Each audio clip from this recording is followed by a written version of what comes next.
नमस्कार, मनी गुरु की इस खास पेशकश में आप सभी का स्वागत है। मैं हूं स्वाति राणा।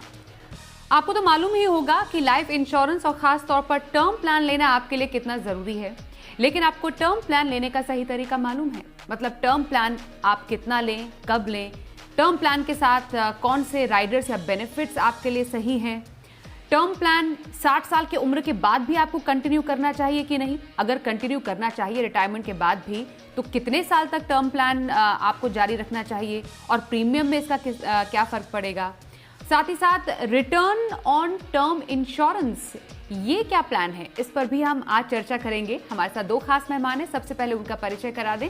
हमारे साथ आज है फिनसेफ इंडिया के फाउंडर मृण अग्रवाल और साथ ही फिनवाइज की फाउंडर प्रतिभा गिरीश। दोनों का बहुत स्वागत करते हैं मनी गुरु के आज के इस खास शो में और शुरुआत करते हैं आज के शो में क्या खास है। आज हम शो में समझेंगे टर्म प्लान कौन सी उम्र तक लेना है सही, साथ ही जानेंगे 30 साल का टर्म प्लान कैसे करें भुगतान, क्या है return of premium term plan के फायदे, साथ ही आज के शो में यह भी समझेंगे टर्म प्लान के साथ कौन कौन से राइडर आप लें।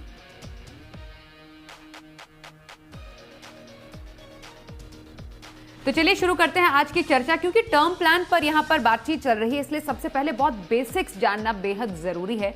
मृण, आपके पास सबसे पहले आते हैं और समझना चाहेंगे, लोग कहते हैं कि हाँ लाइफ इंश्योरेंस प्लान, और इनफैक्ट ज्यादातर लोगों को लाइफ इंश्योरेंस जीवन बीमा के बारे में ज्यादा जानकारी होती है कि हाँ हम पूरे लाइफ के लिए एक इंश्योरेंस लेते हैं और उसके बाद हमें उसका कुछ जो सम इंश्योरेंस है वो भी मिलता है। टर्म प्लान एक प्योर लाइफ इंश्योरेंस का एक रूप है। थोड़ा सा अगर हम बहुत ही आसान भाषा में टर्म प्लान के बारे में समझें तो दर्शकों के लिए क्या खास है टर्म प्लान में? नमस्ते Swati, nice to be on the show today. सबसे पहले टर्म प्लान में बस आपको इंश्योरेंस कवर मिलता है, इसमें आपको कोई रिटर्न नहीं मिलता है। तो इसका मतलब ये है कि इसमें कोई इंटरेस्ट या कोई रिटर्न ऑन इन्वेस्टमेंट नहीं मिलता है। इसमें बस आपको इंश्योरेंस कवर मिलता है, जिसका मतलब ये है कि अगर कोई इंसान टर्म प्लान ले रहा है और उसकी मृत्यु हो जाती है तो उसकी जो फैमिली है उसको जो टर्म प्लान का अमाउंट है वो उन्हें मिलेगा। तो it is only a death cover and there is absolutely no returns or any interest of any kind that is being paid out. Okay, तो एक प्योर लाइफ इंश्योरेंस है, मतलब डेथ बेनिफिट प्लान, बहुत ही आसान भाषा में इसको कहा जाता है।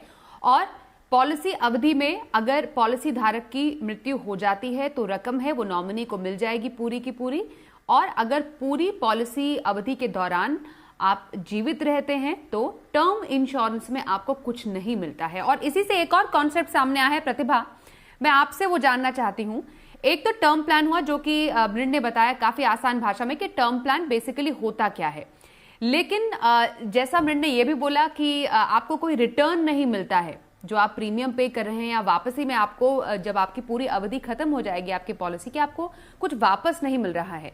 तो ज्यादातर जो लोग हैं वो थोड़ा सा असहज महसूस करते हैं कि हमने प्रीमियम भी इतना सारा दिया और हमें वापस भी कुछ नहीं मिलेगा। तो टर्म प्लान में इसका भी एक तोड़ निकल कर सामने आया, या कुछ एक ऐसी पॉलिसी सामने आई है जिसको हम रिटर्न ऑफ प्रीमियम ऑप्शन कहते हैं। जरा इसकी खूबियों के बारे में भी दर्शकों को बताएं, क्या खास है और ये टर्म प्लान से कैसे अलग है? आमतौर पे लोग सोचते हैं कि इंश्योरेंस भी एक निवेश है, तो ये समझना ज़रूरी है कि इंश्योरेंस अपने जोखिम को कम करने का एक साधन है। अगर उस तरीके से देखा जाए तो प्योर टर्म इंश्योरेंस जैसे मृण ने समझाया वो ही उचित होगा। लेकिन बहुत सारे लोगों को ऐसा लगता है कि हमने तो पैसा भरा 20 साल 30 साल के लिए, अभी हम जीवित रह गए तो पूरा पैसा व्यर्थ में गया। तो रिटर्न ऑफ प्रीमियम प्लान उनके लिए है। लेकिन रिटर्न ऑफ प्रीमियम अगर आप चाहते हैं तो आपने जितना भी प्रीमियम भरा 20 साल या 30 साल जितना समय अवधि के लिए आपने भरा, अगर आप जीवित रह गए तो पूरा जितना प्रीमियम आपने भरा आपके टर्म के एंड में आपको वापस मिल जाएगा। लेकिन क्या ये लेना चाहिए? मेरे हिसाब से नहीं। मेरे हिसाब से अगर आप प्योर टर्म प्लान ले लें और जो इंक्रीमेंटल, क्योंकि इसका प्रीमियम अधिक होता है, अगर वो जो इंक्रीमेंटल प्रीमियम है उसको बाजार से जुड़े हुए कोई इंस्ट्रूमेंट जैसे कि म्यूचुअल फंड में आप निवेश करेंगे तो आपको बेटर रिटर्न्स मिलेगा। अगर आप जीवित रहेंगे तो भी मिलेगा, अगर नहीं रहे तो भी आपको आपका फैमिली को वो रकम मिल जाएगा। तो रिटर्न ऑफ प्रीमियम ज़रूर है, लेकिन pure insurance is a better way. Okay, लेकिन क्योंकि जो इंश्योरेंस कंपनीज हैं वो इस तरीके के प्लान लेकर आई हैं जिनको return of premium term plan, बहुत ही आसान भाषा में इसको ट्रॉप कहा जाता है, TROP। तो टर्म इंश्योरेंस का जो ये एक और ऑप्शन है, अगर मानिए किसी को लेना भी है, आप कह रहे हैं कि टर्म प्लान ज़्यादा बेटर है, प्योर इंश्योरेंस फॉर्म है, लेकिन मानिए किसी को लेना भी है तो एक तो किसके लिए ये एक अच्छा ऑप्शन हो सकता है और उनके लिए फ़ायदे क्या हो सकते हैं ऐसी पॉलिसी के जिसमें उनको रिटर्न भी मिल जाए और एक प्रोटेक्शन भी है? जिनको लगता है कि मैं इंश्योरेंस ही ना लूं क्योंकि मेरा पैसा बर्बाद हो जाएगा, मेरा मृत्यु होने का चांस ही नहीं है, तो वो अपनी फैमिली को कवर नहीं कर पाते, उनके लिए ये बहुत अच्छी बात है कि उन्होंने जितना भरा है वही पैसा उनको वापस मिल जाएगा। मतलब अगर आप जीवित रह गए तो आपका जो भरा हुआ प्रीमियम है वो वापस मिल रहा है। सिर्फ ये आपको याद रखना है कि टाइम वैल्यू ऑफ मनी भी कुछ होता है। जो आपने आज पैसा भरा है वो उसका वैल्यू 30 साल बाद उतना ही नहीं रहता, लेकिन जितना आपने भरा उतना ही मिलेगा। आपको एक तसल्ली होती है कि मैंने फ्री में नहीं पैसा भरा, अगर मैं जीवित रहता हूँ तो मुझे पैसा वापस मिलता है। उन लोगों के लिए बहुत अच्छा है ये return of premium plan. Okay, तो हमने टर्म प्लान और return of premium term plan के बारे में समझा कि बेसिकली ये दोनों है क्या और दोनों में डिफरेंस क्या है। अब मुझे एक बात बताइए मृन, मैं आपके पास आ रही हूँ। यहाँ पर सबसे ज़्यादा जब हम टर्म इंश्योरेंस लेते हैं हमें कुछ फैसले करने होते हैं इंश्योरेंस से जुड़े हुए। एक ये है कि हमें कितनी उम्र तक एक टर्म प्लान लेना चाहिए। ये तो हमें मालूम है कि टर्म प्लान आप जितना जल्दी लें उतना अच्छा है, लेकिन ये उससे भी इम्पोर्टेंट सवाल है कि हम कितनी ड्यूरेशन तक और कितनी उम्र तक लें टर्म प्लान। और इसमें भी सबसे ज्यादा पूछे जाने वाला सवाल ये होता है कि क्या 60 साल के बाद या फिर रिटायरमेंट जो एक स्टैंडर्ड एज कही जाती है 60 साल, उसके बाद भी क्या टर्म प्लान कंटिन्यू करना चाहिए? एक्चुअली ये आपके गोल्स के ऊपर डिपेंडेंट है, क्योंकि सबसे पहले टर्म प्लान खरीदना अच्छा है, बट आपको राइट अमाउंट भी खरीदना है और राइट पीरियड के लिए भी खरीदना है। तो अगर हम राइट अमाउंट के बारे में बात करते हैं तो वो अमाउंट आप किसी भी इंश्योरेंस कंपनी की वेबसाइट पर जा सकते हैं। एक HLV कैलकुलेटर आपको उधर मिलेगा, which is human life value calculator. अब अगर हम देखते हैं ह्यूमन लाइफ वैल्यू कैलकुलेटर है क्या, this is basically taking into account कि आपके जो एक्सपेंसेस हैं और आपके जो गोल्स हैं वो सारे मीट होने चाहिए फैमिली के लिए आपके बाद भी। तो इसीलिए सबसे पहले तो आप कैलकुलेट कर लें कि आपको कितना इंश्योरेंस चाहिए, बट कब तक आपको लेना चाहिए, कितना टर्म लेना चाहिए, इस डिपेंडेंट कि आपके फाइनेंशियल गोल्स कब खत्म हो रहे हैं। तो मान लीजिए कि आपकी उम्र 35 है और आपके गोल्स खत्म हो रहे हैं व्हेन यू आर 65, तो सर्टेनली अगर आप बस 60 साल तक लेंगे तो वो 5 साल के लिए आपको कवरेज नहीं रहेगा, और अगर उन 5 सालों में कुछ हो गया तो आपकी फैमिली को काफी कठिनाई हो सकती है। तो इसीलिए ये बहुत जरूरी है कि आप देखें कि आपके जो फाइनेंशियल रिस्पॉन्सिबिलिटीज हैं, जैसे चिल्ड्रंस एजुकेशन, चिल्ड्रंस मैरिज, जो आपकी सारी रिस्पॉन्सिबिलिटीज हैं वो कब खत्म हो रही हैं, उतने टाइम के लिए फॉर श्योर आपको इंश्योरेंस कवर होना चाहिए। और वैसे भी आई फील कि एटलीस्ट 70 या 75 तक आपको इंश्योरेंस कवर लेना चाहिए। ये आपने मृण बहुत इंपॉर्टेंट बात यहाँ पर कही है, क्योंकि टर्म प्लान कितने साल तक, उम्र तक लेना है। शायद हो सकता है इसमें जो पॉलिसी मेकर्स हैं या जो कंपनीज हैं उनको भी शायद इस बात पर गौर करना चाहिए, ऑलरेडी कर भी रहे होंगे। एक तो जो लाइफ एक्सपेक्टेंसी है वो बढ़ती जा रही है, दूसरा लोगों के लाइफ में जो जैसे शादी जैसे और बच्ची जैसे इवेंट्स हैं वो काफ़ी देरी से आ रहे हैं। मतलब अगर शादी लेट से होगी, बच्चे बड़े होंगे तब तक जब तक आप ऑलमोस्ट सीनियर सिटीजन बन रहे होंगे, और बच्चों की शादी भी लगभग उसके बाद होगी। दैट मीन्स 60 साल तक ज़रूरी नहीं है हर किसी की जिम्मेदारियां पूरी हो, और बहुत सारे अगर आपकी जिम्मेदारियां सर पर हैं तो टर्म प्लान एक बेटर ऑप्शन रहता है, जिसको मृण ने काफ़ी अच्छे ढंग से बताया। अब कितना टर्म प्लान या कितना टर्म कवर किसी को आइडियली लेना चाहिए प्रतिभा, ये एक और सवाल होता है। अगर हम 20 से शुरू करें और अगर मानिए एक स्टैंडर्ड एज हमने अराउंड 65 ईयर्स रखी है, तो एक कोई स्टैंडर्ड रूल है जिसको फॉलो किया जाना चाहिए जब हमें एक टर्म प्लान लेना है? एक्चुअली थंब रूल एक होता है 8 to 10 times your annual salary, उतने का तो इंश्योरेंस लेना चाहिए। लेकिन अगर आप कोई 20 का है और उनका कोई फाइनेंशियल डिपेंडेंसी नहीं है, कोई आर्थिक रूप से उन पे निर्भर ही नहीं है, तो उनको शायद टर्म प्लान की ज़रूरत नहीं है 20s में, अर्ली 20s में। बट जैसे जैसे उनका जिम्मेदारियां बढ़ता है, जैसे शादी करते हैं या फिर बच्चों का एजुकेशन या पेरेंट्स का आर्थिक जिम्मेदारी उठा रहे हैं, तो वो सब का वैल्यू उन्हें कैलकुलेट करना पड़ता है और उसके हिसाब से वो इंश्योरेंस ले। 8 to 10 times is a good thumb rule. But अगर ये बात बहुत भूल जाते हैं लोग कि कर्जा लिया है, होम लोन लिया या कोई भी पर्सनल लोन, क्रेडिट कार्ड का बहुत बड़ा लोन है, वो कर्जे को भी आपको ऐड करना है। तो आपको सोचना है कि मेरे बाद मेरे बच्चों का क्या होगा, उनका पढ़ाई का, उनका शादी का, मेरे जीवन साथी का क्या होगा, मेरे कर्जे का क्या होगा, मेरे माँ बाप का क्या होगा, और ये सब को ऐड करते हुए एक रकम पे अगर आप अराइव करेंगे तो वो उचित होगा। ओके, तो 60 के बाद टर्म प्लान की चर्चा मृण ने की, और कितना टर्म प्लान आपको लेना चाहिए एज वाइज, ये लगभग एक स्टैंडर्ड रूल 8 से 10 गुना आपकी सालाना आय का होता है। अब मृण एक बात बताइए, जैसे हस्बैंड वाइफ हैं और यूजुअली कहते हैं, और क्योंकि हमारी पेट्रियार्कल सोसाइटी है और जो यूजुअली जो मेल मेंबर्स हैं घर के, वो सबसे पहले लाइफ इंश्योरेंस और टर्म प्लान लेते हैं, क्योंकि ये तो फैक्ट है, क्योंकि ज़्यादातर इंडियन घरों में मेल मेंबर्स ही प्राइमरी ब्रेड विनर्स होते हैं।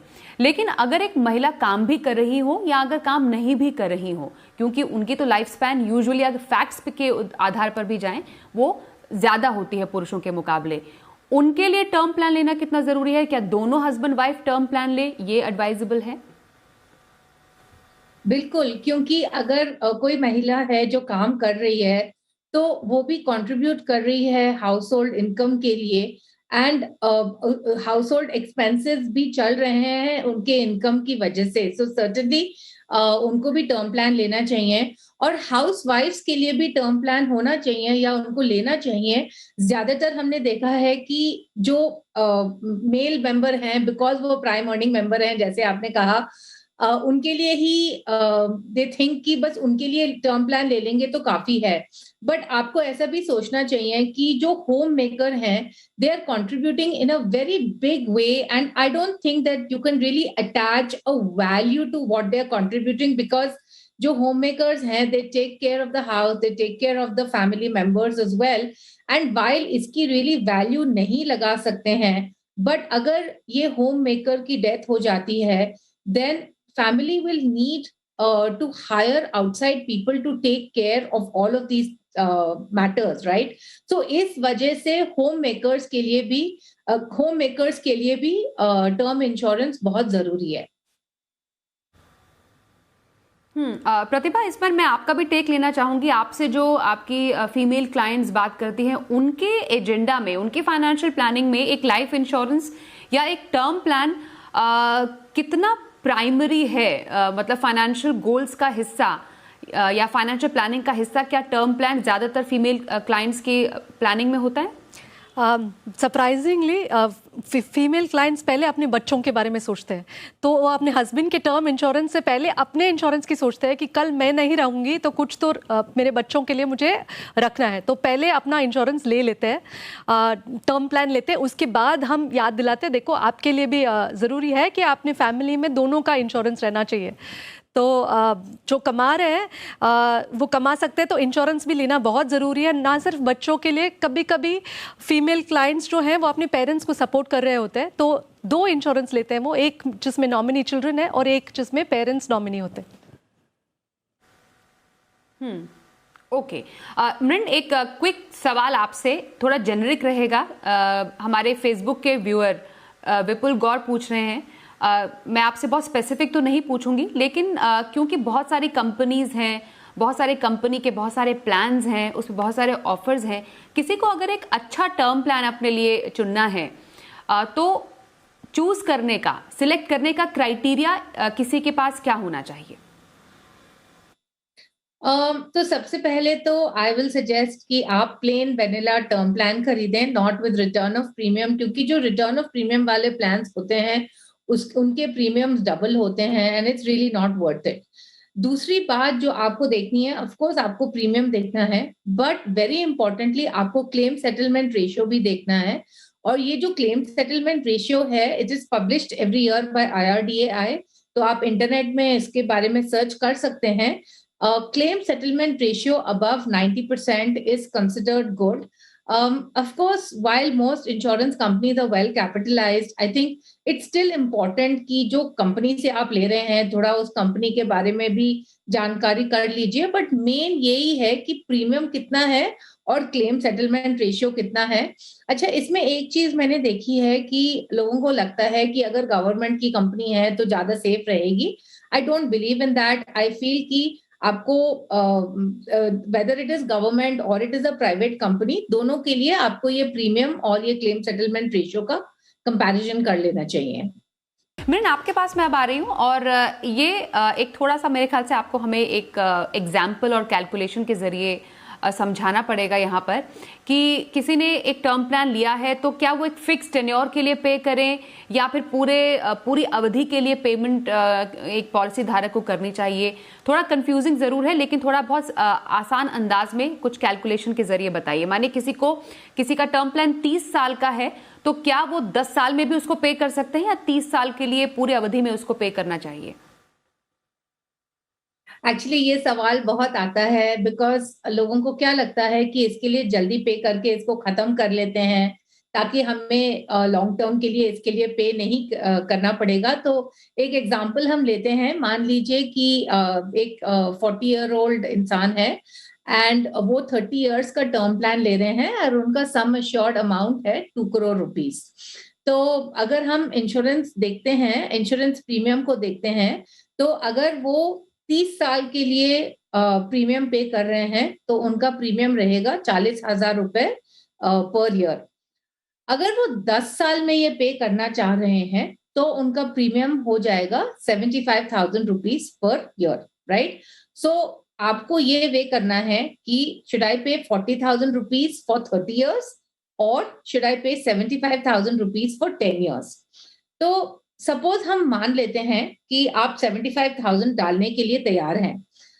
तो ऑप्शन 1 ये है कि आप 10 साल के लिए ये 75,000 पे करेंगे एंड देन सिंस आपके पास 10 साल बचे हैं रिटायरमेंट के लिए, लेट अस अज्यूम कि आपने ये 75,000 फिर इन्वेस्ट किया. लेट से आपने इक्विटी में डाला और हम यहाँ पर रिटर्न ऑन इन्वेस्टमेंट 12% अज्यूम कर रहे हैं.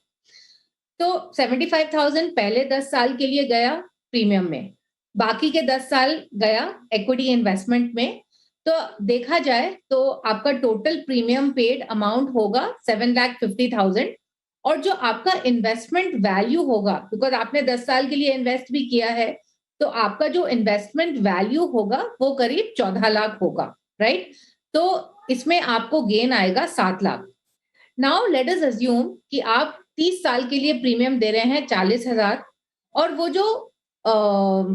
जो बाकी के अमाउंट विच इज 35,000 आप 20 साल के लिए इन्वेस्ट कर रहे हैं because you are 40 today and you can invest till the age of 60.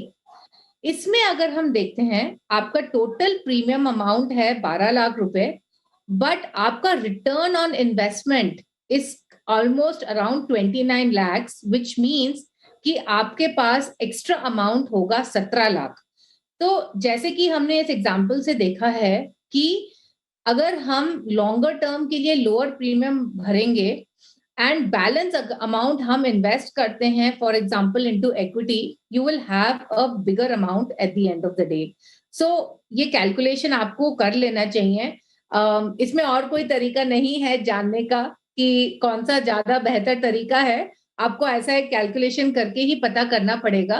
And I always suggest, क्योंकि टर्म प्लान में आपको कोई इंटरेस्ट या कोई रिटर्न ऑन इन्वेस्टमेंट नहीं मिल रहा है, and that's why it does not also make sense to pay up for it in a limited period. आपको हर समय जितने सालों का टर्म प्लान ले रहे हैं उतने सालों का ही पेमेंट पीरियड भी लेना चाहिए.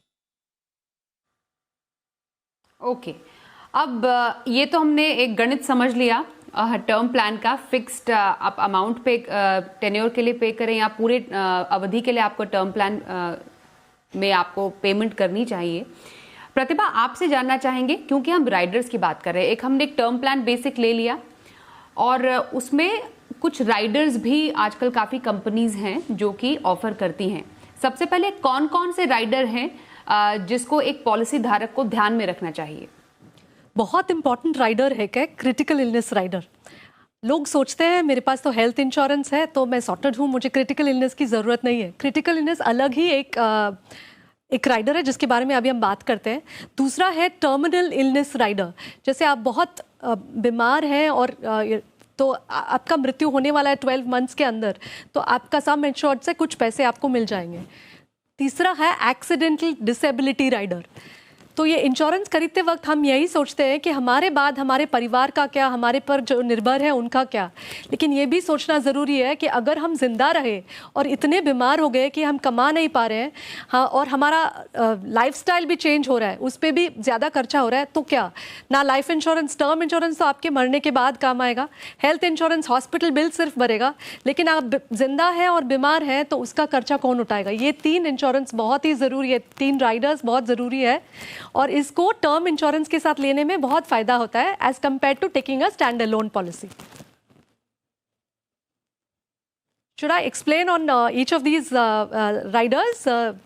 Illness benefit, okay, accidental disability benefit और टर्मिनल इलनेस बेनिफिट, ये 3 आप कह रहे हैं कि इंपॉर्टेंट है।